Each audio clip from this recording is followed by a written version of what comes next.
Mr. L. Ito muna, dredging ng Pampanga River, sagot sa pagbaha sa Pampanga. Ayon yan kay Senator Lito Lapid. Ay, kasi nag-ikot nga pala siya dyan, Lakay. Alamin nga natin ang detalye niyan mula kay RH28, Raymond Dadpaas. Lakay, Raymond.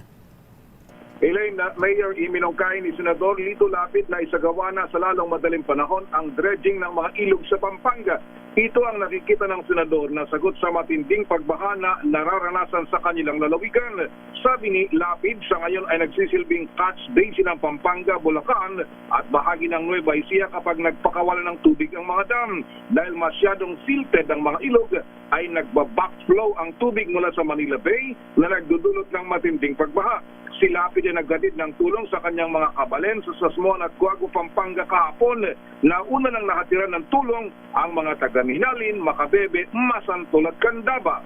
Pakinggan natin si Senator Lito Lapid. Dito sa Pampanga, halos lahat ng mula sa Buagua, sa Sasmuan, hanggang Macabebe, hanggang Candaba, sa Luis, lagi naman yan, governor pa ako meron. Pero kailangan talaga i-dredge pang Pampanga River. Kasi nagbabackflow nanggagaling Nueva Ecija, Bulacan. Kawawa yung Bulacan, kawawa yung Pampanga. Dahil pareho tayong catch basin. Yun po yung Si Lapid ay isa sa tatlong maagang senador na pumasok ngayong umaga. Ito ay sa hearing ng Senate Subcommittee on Local Government na pinamumunuan ni Senator Francis T. Escudero para sa postponement ng barangay at SK election. Patay sa panukala ni Escudero ay sa November 2028 na gawin ng barangay at SK election sa halip na sa November 2, 2026 at gawin ng 5 taon ang termino ng mga barangay officials. Kabilang sa mga dumadalo ngayong umaga sa hearing, ang mga opisyal ng COMELEC sa panguna ni Chairman George Erwin Garcia. Raymond. Yes, Ayan, siguro yung proposal ni Senator Lito Lapid, siguro dapat kausapin yung Secretary Binsa Dizon, i-dredge yung Pampanga River at yan ang panggamitin sa flood control project. Ayan. Yung mga buhangin, Yung mga mahukay na buhangin dyan baka pwedeng pandabak sa mga sa mga flood control project o kaya yung mga kalsada natin, Raymond. Pwede rin siguro dahil para mapakinabangan kahit pa paano itong kung sakasakali ay gawin yan dyan sa mga ilog sa Pampanga, Mayor. Ayan, correct ka. At napag-decision na ba ng impeachment court kung umaga o hapon na ang impeachment trial, Raymond? Mayor, meron na daw consensus. Ang gusto nila ay talagang hapon na. Ang schedule na nakita sa ni Senator Ping ay from 2:30 to 7:30 p.m. ang magiging schedule, pero hindi nila pwedeng gawin ngayong linggo yan dahil nga nakapag-ready na for a morning session. Pero yung gagawin nila next week, so in-expect natin Mayor na by Wednesday, formally ay i-announce yan sa impeachment court para magbabago yung schedule sa Lunes na sa susunod na linggo. Session ng umaga, then hapon ang impeachment trial 2:30 ng hapon hanggang 7:30, pero siyempre mas kakayanin na nilang extend kung ano man yung oras na gusto nilang matapos para lang ang nakikita nila dito, Mayor, matutugunan yung kahilingan na mapabilis yung proseso ng impeachment at makapag-hearing din sila sa budget at makapag-session pa ang Senado. Hanggang 7:30 lang ng gabi? Pwede bang gawing hanggang alas 12 na? Ayan, siguro every other day ang impeachment trial pero di ba? Monday, Tuesday, Wednesday lang yan. Every other day tapos hanggang hating gabi na. Ayan, para at least after na impeachment, ayun, para mabilis matapos. At least may pahinga sila ng konti. Every other day ang hearing. Merong schedule na yan, Mayor, pero siyempre open naman daw, hindi man naman strictly hanggang 7:30, pero pwede nilang i-extend yun. Ang problema nga lang dito, Mayor, kasama din sa isinalang-alang, yun nga, yung kung mga senador lang, kung minsan naman pwede silang umiskapo doon sa hearing at doon sa lounge, okay lang sa kanila. Pero yung mga staff, yung mga secretariat, sila yung kanilang iniintindi din dahil maaga sila ng session or committee hearings ng umaga, then aabutin ng gabi pagdating sa impeachment trial. Okay nga Rod. Ayan. Mahirap na mag-note daw lakay, masasabaw na. Ayan.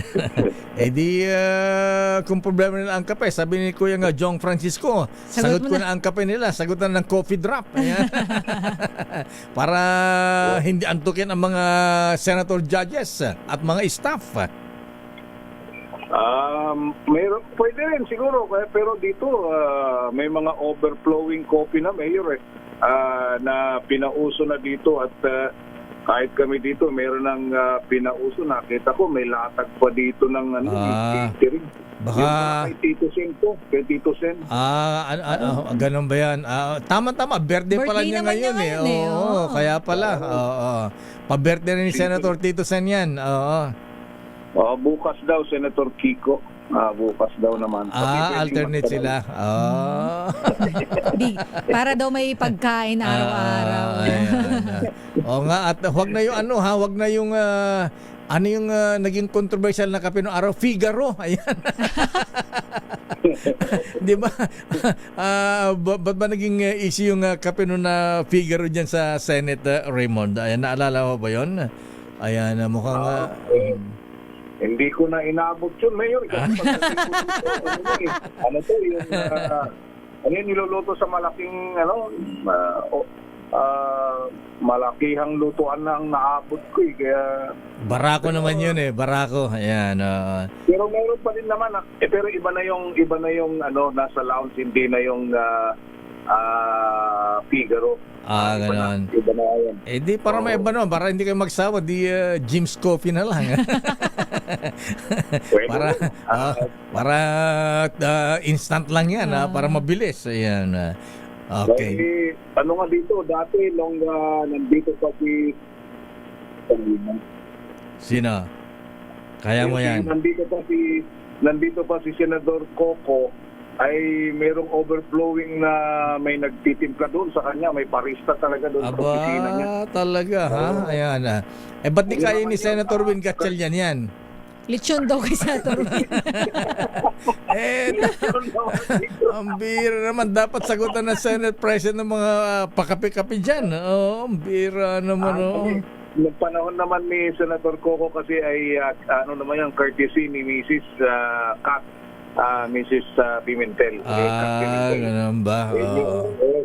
Sabi nga nung mga iba dito na nasanay, sana bumalik Senator Coco, masarap yung kape lagi doon. Ganun ba?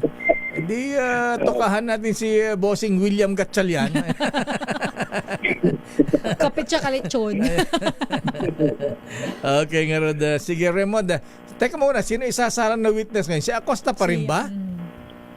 Acosta pa rin, Mayor. Acosta pa rin. Ba't di na natapos yan? Tagal-tagal na. Lakay, 2 araw na suspend, di ba? Gawa ka nung bagyo nga pala, ayan. Siya pa rin ang isasalang din, hindi pa kasi siya naka-cross-examine nung yung mga taga-depensa.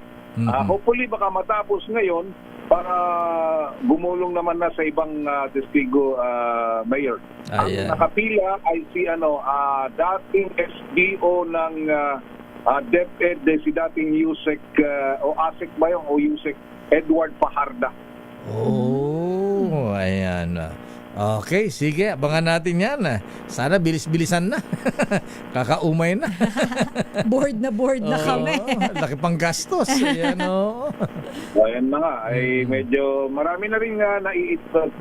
Tingnan natin kung may pagbabago, Mayor, pagdating sa susunod na linggo at gagawin na ito sa hapon ang impeachment trial kay Vice President Sara Duterte. Mula dito sa Senado, ito si RH28 Raymond Advance para sa DZRH, una sa Pilipinas, una sa Pilipino. Dummy.